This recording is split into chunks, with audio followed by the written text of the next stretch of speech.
Students and parents across Maryland have been on edge, dealing with dozens of threats since the Florida school massacre.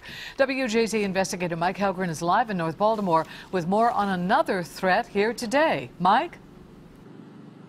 Denise, we just obtained an email that went out to parents from the Baltimore School for the Arts talking about a student who made a comment about violence in the presence of other students who got worried. That student was removed, and the principal says will not be coming back to class until a thorough investigation has been completed.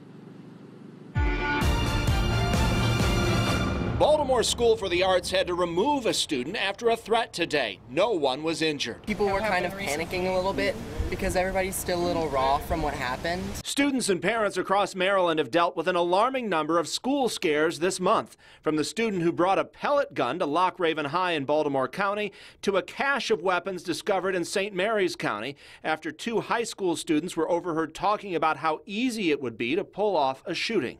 And in this case, someone heard something, they said something. This week, there were threats against two Harford County high schools, both ultimately deemed unfounded. The schools made automated calls to parents and warned about the rumors spreading on social media. In Carroll County, police investigated a threat at Francis Scott Key High School, found it was not credible. About a third of the students stayed home Wednesday. An email went out to parents that morning. Watson Irvin sends his son to Baltimore City schools. A whole bunch of kids are trying to prove themselves, copycats. Yeah, parents should be worried nowadays. So far this year, 3 loaded weapons have been found on city school campuses. If you see something, report it. If you're not sure what it was, report it anyway, because silence is sometimes deadly nowadays. And Montgomery County schools have dealt with a rash of threats, including a high school student arrested for bringing a loaded gun on campus.